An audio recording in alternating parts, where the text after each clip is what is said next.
அப்பா சென்னையில என்ன டிராஃபிக்டா அப்பா, வண்டி ஓட்டுறதுக்குள்ள நான் படுற கஷ்டம் இருக்கு. கேஷுவலா இது கேஷுவலா பேசுறீங்க. என்னடா கேஷுவலா அப்படி எடுக்கலாம் ஒரு ஸ்டார்ட். நல்லா தானடா இருந்துச்சு. ஐயோ ஸ்டார்டிங் ஒரு கண்டென்ட் அப்படியே ட்ரையா இல்லாம நீ என்ன டென்ஷனா இருக்கேன்னு கேட்டா நல்லா இருக்கும். சரி ஓகே நான் அப்படியே போலாம். நல்லா சரி அப்ப பாரு நான் இன்னொன்னு பண்றேன் பாரு. அடங் வண்டி ஓட்ட தெரியாதவனுக்குலாம் லைசன்ஸை கொடுத்து டார்ச்சர் பண்றாங்கடா. சென்னையில இருக்கிற டிராஃபிக்ல காரை மட்டும் ஓட்டவே விடாரா வைக்கி. அதான் பைக்ல போலாம்னு நினைக்கிறேன் தான் கேட்கும். பத்தியா சீட் பெல்ட் வேற போடலன்னு. பக்கம் தடி இருக்கும் டக்குன்னு. Safety is very important Vicky. எப்பவுமே தான் கல்யாணமே பண்ணிட மாட்டேன். ஏன்டா வரத்தியா பேசுற, என்னாச்சு? என்னன்னா சும்மா எல்லாத்துக்கும் குறை சொல்லி இருந்தா என்ன பண்றது. வீட்டுக்கு நான் என்ன கேட்கறேன்னா, இப்போ நீங்க வீட்டுல இருந்து வெளியே போறீங்க அப்படின்னா என்ன கேட்பாங்க எங்க போறீங்கன்னு கேட்பாங்க. கேட்டா நம்ம ஆனா என்ன பண்ணுவோம், நம்ம அபசகுணமா அதுன்னு சொல்ல மாட்டோம், எல்லாம் கேட்க கூடாதுன்னு. கிளம்போதே எப்போ வருவீங்களா, இந்த மைனா படத்துக்கு எப்ப வருவீங்க கரெக்டா? பட் இதெல்லாம் நார்மல் தானே. கல்யாணம் ஆனா எல்லாரும் வீட்லயும் கேட்கற கேள்வி தானே. ஏன் என்னெல்லாம் கேட்டது இல்லையா என்ன? உன்னையாவது பரவாயில்ல, அட்லீஸ்ட் எப்போ வருவீங்கன்னு கேட்குறாங்க. என்னையெல்லாம் போவே போகாதீங்க, தயவு செஞ்சு வீட்டில் இரு அப்படின்ற இருங்க கூட சொல்றது. அதான் வரோண்ணே வரமா சரி. பின்ன அதான் வீட்டில் இருந்தா நம்ம வேலைக்கு போறது இல்லை. நீங்க இப்போ வேலையே செய்ய வேணாமா, வீட்லயே இருக்கணுமா? வீட்டு வேலை செய்ய சொன்னாங்க. அதுதான் பிளானு. நம்ம எஸ்கேப் ஆகி வந்துட்டோம். அதுதான் முந்தா நேற்று வந்து காசு கேட்டேன் நான். 500 ரூபாய் இருந்தா கொடுமா, நீ தரேன்னு சொல்லி இல்ல தரலன்னு சொல்லு, ரெண்டுத்துல ஏதாவது ஒன்று சொல்லு. அது தரக்கூடாதுன்றதுக்கு ஒரு காரணம் சொன்னாங்க. அதை தாங்க முடியல. ஏவா? நீ தானே என்ன கல்யாணம் பண்ண, நீ தான் என்ன பாத்துக்கணும், நீ வந்து என்ன டிபெண்ட் பண்ணிருக்க ஏதாவது 500 ரூபாய் கேட்டது. அப்போ நான் ஒரு மாசத்துக்கு முன்னாடி நான் காசு கொடுத்தேன். அப்போ நீ அப்ப என்ன சொன்ன, அது வாங்கி வச்சுக்கினேன். ஏன் இப்ப மட்டும் வாங்கி வச்சுன்னு கேட்டா, your money is my money, my money is my மணி.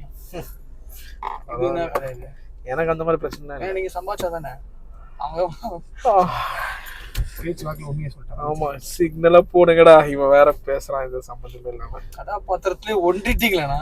ஆமா பின்ன இருக்காத என்ன? ஏண்டா நான் ஒரு மேட்டர் சொல்றேன், கல்யாணத்துல ஒரு எக்ஸ்பீரியன்ஸ்னால நான் சொல்றேன். அதாவது ஒரு டேட்டா பேஸ் இருக்குடா. நீ கார்பரேட்ல ஒர்க் பண்ணும்போது ஒரு டேட்டா பேஸ் வச்சிருப்பான் தெரியுமா? ஆமா, அந்த மாதிரி விமன் டேட்டா பேஸ். இது பேர் சம்பந்தமே இல்லாம பேசுறேன். சொல்லு. விமன் டேட்டா பேஸ் எவ்வளவு இம்பார்ட்டன்ட்னா, நீ இப்ப சொன்ன தெரியுமா, வெளில போகும்போது இப்படி, பணத்துக்கு இப்படி. என் வைஃபும் அதே தான் சொல்றேன். இது அவங்க டேட்டா பேஸ்ல இருக்கிற வேர்ட்ஸ். இதே தான் எல்லாரும் பேசிட்டு இருக்காங்க. அப்ப என் ஃப்ரெண்ட்ட சொன்னா, மச்சி இந்த நிலை தானே, ஆமாண்டா இதே தாண்டா அவனு சொன்னா அப்படின்றாங்க. அவ்வளோ பெர்ஃபெக்டா மேட்ச் ஆகுதுடா, எல்லாம் டேட்டா பேஸ். அதனால நீ என்னென்ன சொல்றியோ இதெல்லாம் நானும் கேட்டிருப்பேன்றதை சொல்ல வரேன். இது மைண்ட் செட் எல்லாம் ஒரே மாதிரி இருக்குமா பொண்ணுங்களுக்கு? இது இதுதானா?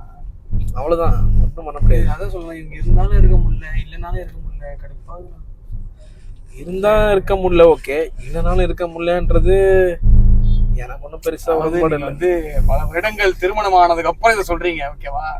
அதனால அதை விட்டுருங்க. அது எக்ஸ்பீரியன்ஸ் கை. நீங்க ஒரு சீசன்ட் பிளேயர், ஆஃப் கோர்ஸ். அதனால வந்து எதுவும் பண்ண முடியாது. சீசன்ட் பிளேயருக்கு மட்டுமே தெரிந்த உண்மை. இல்லைன்னா அது வந்து ரொம்ப அடக்கிற மாதிரி இது. யாரா அது? நமக்கு இது தேவைதானா? கரெக்ட். வண்டியை ஓட்டுறோம் அட்லீஸ்ட் இந்த மாதிரி. நீங்க எப்படின்னே தெரியல. இது எப்ப நான் இவ்வளவு கஷ்டத்தையே வச்சு நீ இவ்வளவு ஜாலியா இருக்கீங்க? அனுபவம்டா. ஒரு மனுஷன் அனுபவமா இருக்கிறதுனால மட்டும்தான் சந்தோஷமா வெளியே காட்டிங்க. அனுபவமா இருக்க மாதிரி தெரியாது, அனுப்பமான யாரு கூட இருக்கிற மாதிரி நடி கம்முன்னு இருப்பா. நீ வேற இருக்கிற பிரச்சனை தாங்க முடியல. பிரியான்னு ஒருத்தன் பையன் கால் பண்ணா, பிரியாவான்னு கேக்குறா. ஐயோ டேஞ்சரஸ். பையன் பேரை கூட பொண்ணா நினைக்கிற இந்த காலத்துல நான்லாம் ஐயோ அவங்க சந்தேகப்படுறத என்ஜாய் பண்ற தருணத்தை தாண்டிட்டேன். ஏய் டேஷ்ல பொசிட்டிவ் அதெல்லாம் தாண்டி இப்போ ஒரு கட்டத்துல இருக்கேன். அதெல்லாம் எக்ஸ்பீரியன்ஸ் ஆக நீயே புரிஞ்சுப்ப. பட் ஆமாண்டா, நம்ம சந்தோஷத்தை இப்போ நான் துக்கமா இருந்தா உன்னை அது பாதிக்குமா பாதிக்காதா? ஆமா, அதனாலதான் நான் அப்படி அதாவது நம்ம அப்படி ப்ரொஜெக்ட் பண்ணிக்கணும், நம்ம ஜாலியா இருக்கணும்ன்ற மாதிரி. ஆனா கமல் சொன்ன டைலாக் தான்டா, வெளில தான் சிரிக்கிறேன், உள்ள அழுகுன்ற மாதிரி தான். ஐயோ, பயங்கரமான அனுபவசாலி நான். உங்ககிட்ட நிறைய கத்துக்கணும். சரி, என்ன வார்த்தைக்கு வார்த்தை அனுபவசாலின்னு சொல்றிய. உங்ககிட்ட ஒன்று கேட்கணுச்சா, ஒரு நிமிஷம் இரு. இந்த வண்டி ஓட்டும் போது ரிஸ்க் இருப்பா. அந்த ரிவர்ஸ் எடுக்கிறது இருக்கிறது பெரிய கலை தெரியுமா? வாழ்க்கையில ரிவர்ஸ் போறதும் கல்யாணம் பண்றது ஒண்ணுதான். அதாவது என் பொண்டாட்டி வெறுப்பேத்துறேன் நீங்களும் இந்த டைலாக் நல்லா மேட்ச் ஆகும். நல்ல தத்துவம் கேளு. வாழ்க்கையில ரிவர்ஸ் போடுறதும் கல்யாணமும் ஒண்ணுதான். ஏன் சொல்லு? ரிவர்ஸ் எடுக்கும் போது எப்போ முட்டுன்னு தெரியாது, கல்யாணம் பண்ணதுக்கு அப்புறம் எப்போ முட்டுவோன்னு தெரியாது. இந்த முட்டுற சண்டைகள் வந்துகிட்டே இருக்கும்னு சொல்ல வரேன். சரி, நல்லா விட்டுரு, ஏன்னா எடிட்ல தூக்கிட்டு. ஆமா ஆமா ஆமா, நீ பெரிய அனுபவசாலி வார்த்தை எதுவும் சொல்றீங்க. உனக்கு என்னப்பா, எவ்வளவு வருஷம் ஆச்சு கல்யாணம் ஆகி? ஒரு வாரம் ஆகுதுண்ணா. நான் சொன்னேன் ஒரு வாரம். அந்த சீட் பெல்ட் அந்த டோர் கொஞ்சம் ஓப்பன் பண்ணு. நான் ஓட்ட வாங்கிட்டீங்க, இறங்கி போடா. ஏன்னா ஒரு வாரம் கல்யாணத்துக்கு எப்படி இறங்கடா? நந்துவா வாடா. ஒரு வாரத்துக்கு இவ்வளவு சீன் போடுறான். சே, ஏன் டைம் உட்காந்து வேஸ்ட் பண்ணிடுறான். ஒரு வாரம் தான் கல்யாணம் இருக்கு, அவன் 8-10 வருஷம் சாவறான், வந்துட்டான் பெருசா.